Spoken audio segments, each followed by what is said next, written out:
What's going on, everybody? Today, we're going to be talking about why most high ticket sales fail and why you're not closing more premium clients. So, we are going to get right into it. What's going on, Oasis? What's going on, Henry? All right. So, this is probably one of my most favorite conversations on the planet because I had to learn the hard way for many, many years before I was able to start to really master the art of high ticket sales and take my business to the next level where I'm working with less people, making more money, and really setting a standard in my industry for what I do. And there were quite a few things that I struggled with when I first started getting started, and that was an intense amount of stress when it came to having these sales conversations. I was extremely anxious because I really wasn't prepared, right? And I lacked the clarity because I didn't really know what I stood for.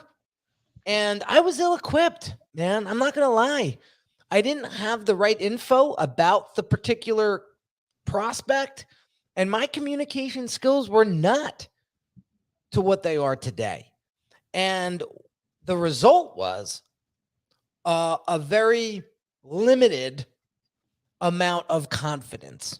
And we all know, guys, you don't have to be amazing at what you do. But if you showcase a tremendous amount of confidence, people are going to buy that confidence immediately because they're going to say, this confidence is going to help me get to where I want to be. So in this video, guys, we're going to go over some big reasons why most high ticket sales fail and how you can catch that before it happens to you. Right after this quick little message. If you're a business owner who feels your branding isn't truly representing the value that you deliver, check out this free video training that will help you level up your brand's messaging and online presence so that you can start attracting higher quality clients. Visit www.uniquedesignz with a Z at the end, not an S, .net/level up my branding.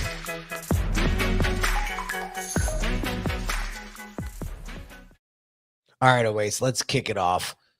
What's big problem number one? Big problem number one is what you and I solve day in and day out. It is they are not positioned properly. Exactly. They do not know how are they uniquely positioned. They don't know that they're unaware of the value that they bring to the table. And as a result of that, they also have, I would say branding is your competitive advantage if you're branded correctly. Mm-hmm. And so part of that, what does it always come back down to? Your ideal clients. Mm-hmm. Do you know their shared challenges? Do you know what drives them? Do you know why they want to even consider your offerings? What is their desired outcome? Mm-hmm. What do they want their life to look like after having gone through this engagement with you or having purchased whatever offering that you provide? Do you have that What about down? what separates them from everybody else? Exactly. Exactly. And that's the other piece of it, right? Uh, do they know who else is competing against them and how they're uniquely positioned in that marketplace? And then on top of that, are they an entirely new category in that particular marketplace where they can go in and say, you know what, we single-handedly control this. Mm-hmm. Mm-hmm. Yeah, there are other companies that are perhaps operating and there's 1,000 others that are operating here, but we are only going to operate in this one particular marketplace. Mm-hmm. Well, I love what you just said because it makes a lot of sense. And that all stems. And then without all of that, how do you know how to brand yourself and how to brand your business?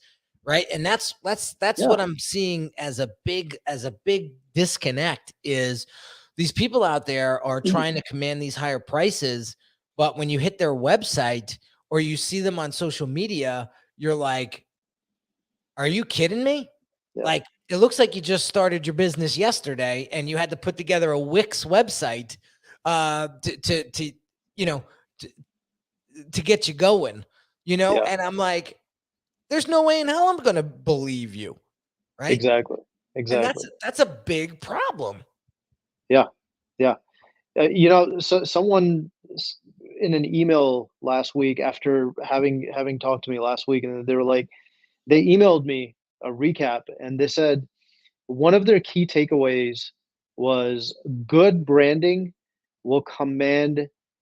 What did they say? Okay, good branding will command premiums. Bad branding will attract discounters. Yeah, exactly. So Yeah, exactly. Now let's talk about messaging, okay? Because a lot of the problems that my clients face is not being able to articulate their value to their ideal customers in a way that their ideal customers understand, okay? And that's another huge problem. I'll give you a quick example. Let's say you are a company that sells pools, okay? And you sell more on the higher end look and feel. None of this in-ground pool business. And I don't, no disrespect for anybody that owns an in-ground pool, but you know what I'm saying? There is a drastic price differentiation between an in-ground pool and an above ground pool. That's what I meant. I'm sorry. There should be no issues if you're crushing it to determine the value that you deliver and how you deliver that value. And that's what I'm trying to get across to you guys is when the value is fuzzy, if it lacks the impact, if you're getting leads in your sales pipeline that would never buy from you in a million years, what's going on with your communication? There's something off. yeah. Okay. Let me give you another example. There's a guy out there that does similar to what we do, right? But doesn't deliver half of the deliverables that we do. He doesn't build funnels. He doesn't design websites. He doesn't create logos. He doesn't create brand identity systems. He's lip service. He's a consultant. And he charges $150,000 for the year. So you on board and you got him for a year. And people pay this without hesitating. How? Why? Because his Perception he's built. Yep, his messaging is extremely dialed in to who it is that he can help. Yeah. This perceived value of expertise through your branding, through your messaging, is absolute key. Yep. Peter Butler says, I think messaging is the biggest problem with most businesses today. Yes, they don't have branding, but their messaging is what lacks. Yeah. As we all know, words sell, and lack of that means no sales. Yes, absolutely. And one thing I want to add to that, and I know we were talking about this offline, which was the conviction and consistency that goes along with that message. And what I talk about with conviction is, does your body language, do your nonverbal cues match that message? You could have a great message, but you go out there and you actually talk to people and your nonverbal cues aren't matching that, it's not going to carry through. It's not. And people pick up on those nonverbals way before you can realize that they are. You got it? Like, that's why I love to record all my sales calls, because I always like to rewatch and see how I was positioned in the frame, how my tone of voice was. Was I clear? Was I stumbling over my words? When I came to the conversation about price, was I fumbling, or was I clear and direct, right? And confident in that delivery? Would you say on our last stream, a couple streams ago, like 55% of Oh yeah. communication is nonverbal, something along those lines? No. So 7% of how you communicate is actually through the words. 38% is through your tonality and your volume, the speed, the pace as at which you say it. Mhm. 55% is through the visual cue, pun intended. It's huge. So No pun yeah. It's huge. It's huge. Now let's talk to me about poor brand awareness, because this is another thing that kills high Yeah. ticket sales.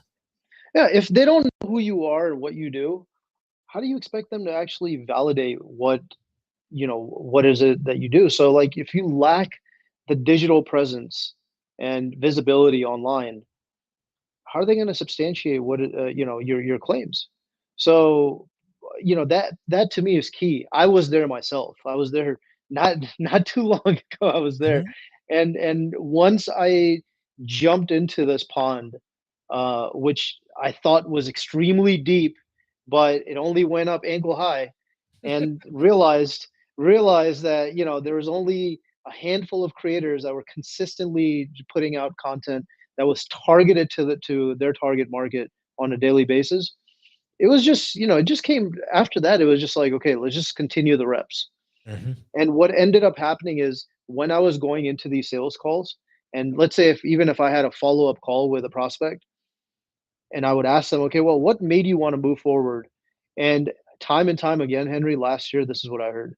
Your content really resonated with me. And I was baffled because up till that point, it was this, I wrote about this earlier today. I was like, I really underestimated the value of what I was putting out, or I underestimated the value that I was bringing to my audience, Mhm. and didn't realize that it was making people to think differently. Listen, you may not get validation immediately. You may not even get a like, a comment, or a view, but they might have just came by and said, "Whoa, that left a Yeah, mark," yeah, right? And that's huge. yeah. You know, that I would, that's huge. yeah, and many of them were interacting with my posts. As a matter of fact, look, likes and opinions and comments, they don't deposit checks in the bank. No. Right? So as long as you believe in and you buy into the message that you're putting out there, Mhm. and you already have that subject matter expertise, you're sharing your perspective, create awareness around that. Yeah. It's going to help someone, and it's going to help someone move in your direction once it Listen, resonates. listen, nobody is going to pump you up like yourself. All right. I was talking to my cousin about this over the weekend, and we were talking about, the information that we all allow into our minds each and every day. And when you get information that's negative and that holds you down or sucks the life out of you, you think you're going to perform with a full tank of confidence? No, you're going to be second guessing. You're going to be pessimistic. You're going to be on edge. Listen, I wake up every morning with such a friggin' routine. My wife is like, "You're like a robot." And I go, "Yeah, because it's so second nature now." The Yeah. minute I open my eyes every morning, a lot of people say, "Don't do this." Nope, I do it. I get on YouTube and I go to my motivational. I have several uh, channels that I listen to, and I throw in 15 minutes of motivation mindset. And then after that, I write in my journal 3 things I'm grateful for, 3 things that are going to make the day awesome, and then my affirmation. And I'm not going to repeat it, but, and then I get out of bed. Then I get out of bed. So that's how I start my day. And I'm going for like the past 3 years, right? Now, there's going to be days where I wake up and I'm like, today sucks. But it is what it is. Imagine if I didn't have that routine and I felt that way. I Yeah. might not have gotten even out of bed. Yeah. Right. So getting into that routine of that building yourself up and knowing that you're awesome. Me and Oasis had a strategy call on Friday, a coaching call, a formal coaching call. And I'm telling Oasis some sales strategies, right? And after I got done, like I see him shaking his head and he's taking notes. And I said, I am freaking better at sales than I ever thought I was. And I said it out loud.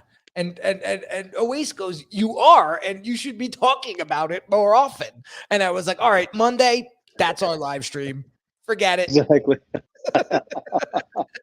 All week long, we're going to be talking about sales and be done with it. So that's what I'm talking about. I don't want to beat a dead horse, but understanding that if you feel important and you know you're important and you have something to say about what it is that you do, then get out there and do it, because there's going to be at least one person that says, I needed that today.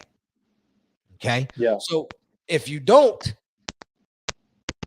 even have a shot at a high ticket sale, because they're not going to have no idea whether or not you're a consideration, because they don't know who you are. Okay. Absolutely. Let's talk about confidence in your pricing. This was a phenomenal experience. You guys know that I do role plays with my team every Wednesdays at 10 o'clock in the morning. We all jump on and we all have a chance to role play. And one of my team members, I'm teaching them how to value-based price. And when I was the customer, and I told him that I want to make $1 million this year, and he tried to value-based price me, and we realized that I was going to spend upwards of 20% of that $1 million to get me to $1 million. $200,000 couldn't even come out of his mouth because he was so uncomfortable with that price point. And that's where I took out my Uzi as a customer and just was like, and I shot him down because I had him. I had him in the palm of my hand because I could see how uncomfortable he was with talking about price points at that level. So he lost that sale right then and there. Yeah, I have a personal story about that. Shoot. And I that You're breaking up, Oasis. You're super choppy.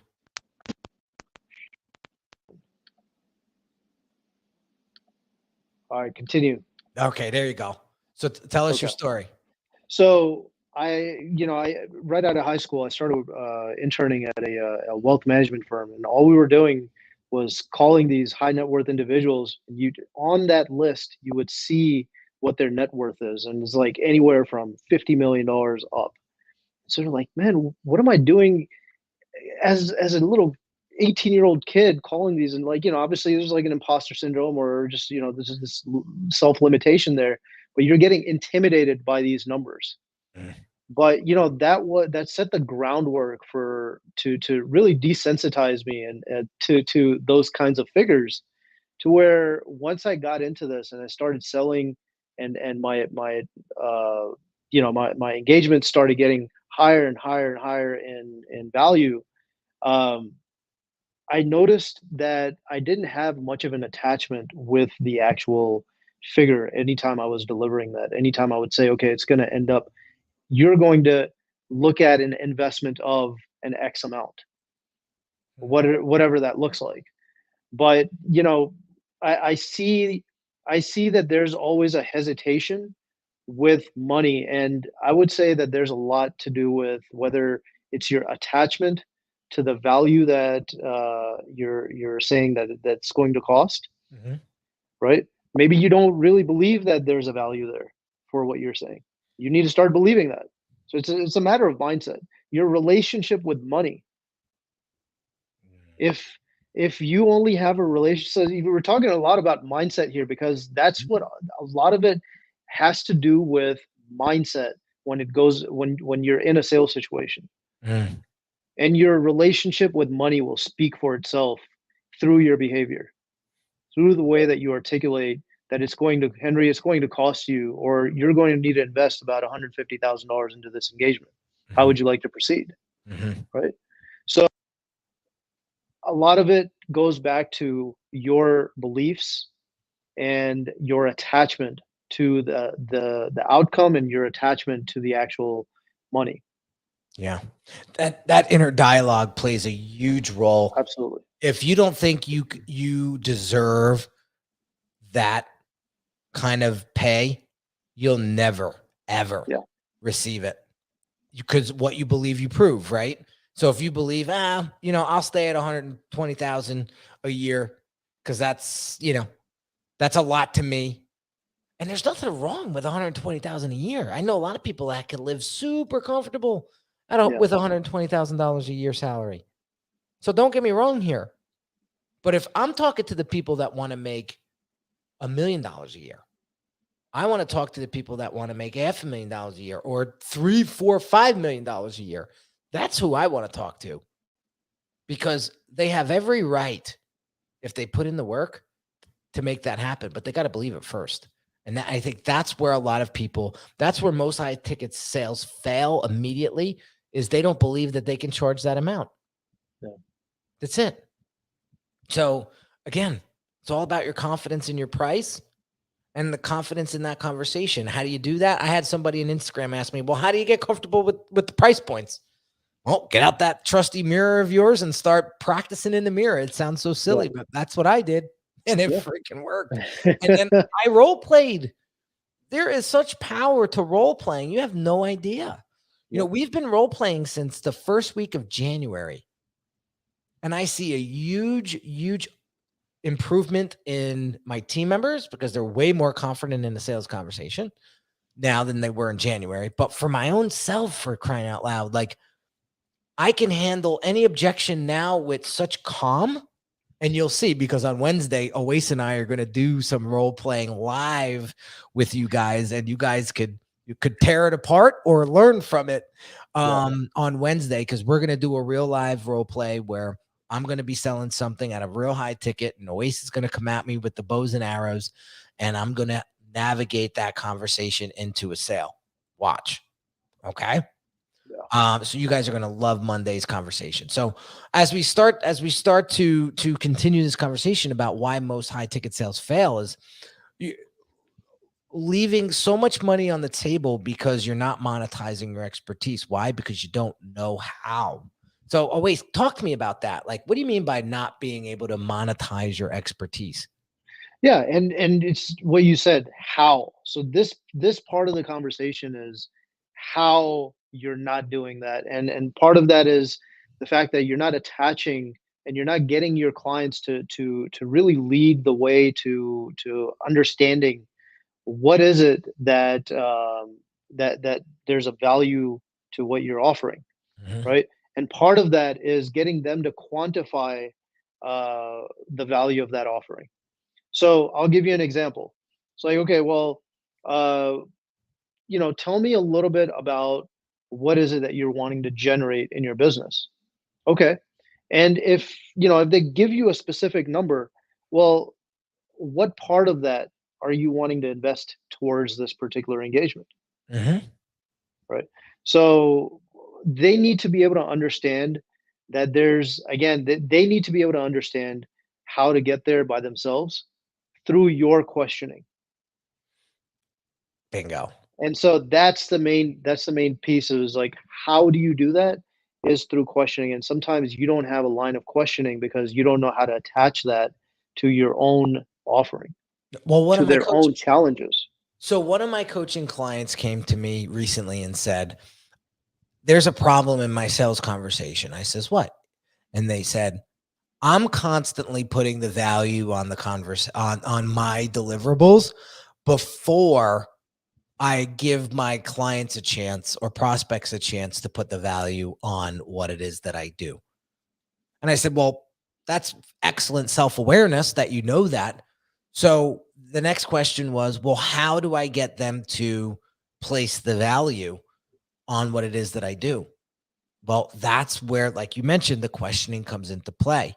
You know, What are you trying to do revenue wise this year? Yeah. What's one client worth to you over a calendar year? Yeah. Right? Yeah. Get them to answer those Exactly. questions. And also the alternative, right? I always talk about, people say, okay, well, what's the ROI on this? And I'm going to respond back with, what's the COI? What's the cost of inaction? Let's just, what's the return if you don't do anything at all? Right. And if it's nothing, well, then okay. Well, I mean, I guess you're just not. You, it's not that big of a risk. Exactly. Do something else. Yeah. Oh, you don't need me. And I think that's where you have to be upfront with them. And I think that's where you start to try to kill the sale. Right. And they start to come back around like, no. I want to work. I want to figure it out. How do I do, and now you're in such a better position because you can give or take the question. Yeah. I'm sorry. You could give or take the project, right? Peter says, quantify the value. Yes. But also what they're really buying is the results. That's all that really matters. Right. So Yeah. Peter, awesome segue into what I was about to say. So what are people really buying? They're buying the result, right? They're buying the result. So in that sales conversation, if you're not talking about how you've helped other people get from similar struggles to where they are today without all those struggles anymore, you're leaving so much money on the table. Yeah. That should be the conversation, right? It shouldn't be, oh, this is why you should hire us because of we do it in this time and this way, and we have these members of our team. Nobody cares. They don't care if you have a pet porcupine that does the copywriting for you. So what? Exactly. They're like, can you help me? Yes. Yeah. This guy just reached out to me on Instagram. Can you help me take my brand to the next level? I just wrote back, yes. Yeah. So then they wrote back and said, all right, well, what's the next step? You have to book an assessment. You're not going to get to me without it unless you're on this on my content, right? Unless you join me live on a stream or come on my podcast or listen to it. That's how you're going to get me. But you're not going to get me one-on-one in a conversation without an assessment. Right? That's what I taught. That's a good example of what Oase was talking about before when he said monetizing your expertise. Yeah. Right? Now that person has a decision to make. They can invest or they can kick the tire down the road. Makes no difference to me. And I don't say that in a mean way, but I gave them the route. It's up to them to punch it into their GPS or not. Right.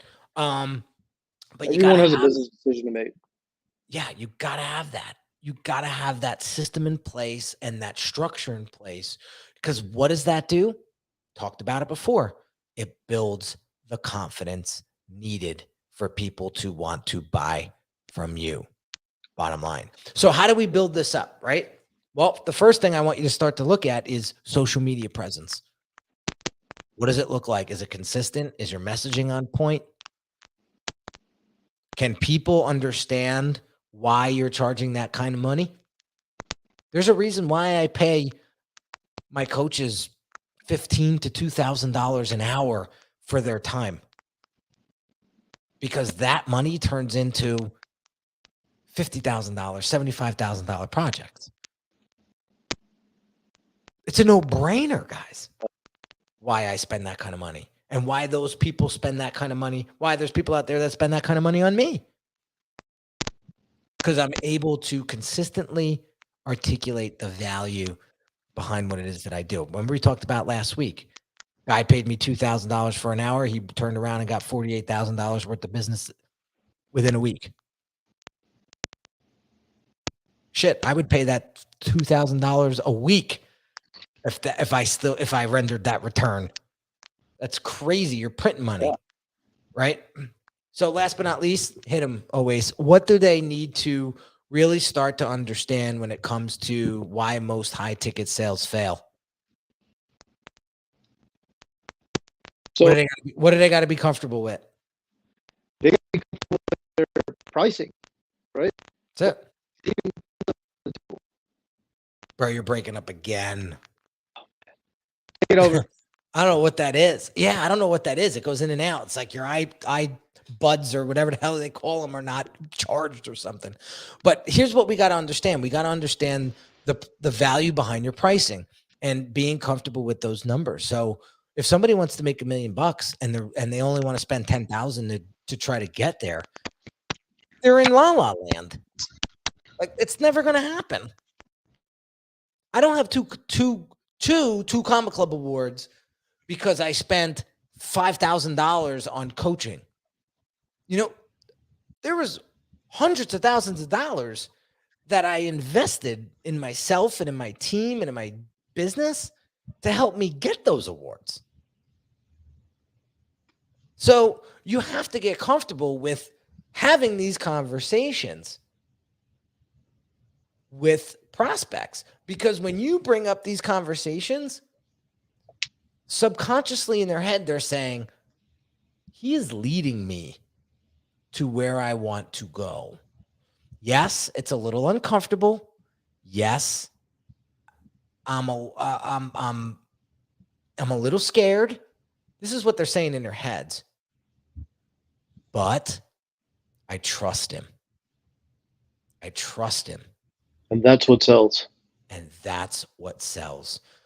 When I was meeting with my coach a couple weeks ago, she was helping me kind of uncover this. And she said, Henry, why do people buy from you? And I said, my confidence. Like, I knew it. At that point, I knew it. But here's what I didn't know. What she said to me next. She said, okay, now that you know that, great. Now it's your responsibility to prove that. Prove that people hire you because of your confidence.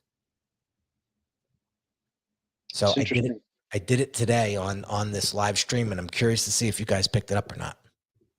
Let me know in the comments, whether you're watching the replay or you're live, if you picked up on how I was able to prove that confidence as to why people buy from me. So we are at time. So come check us out Wednesday, 2 p.m. Eastern.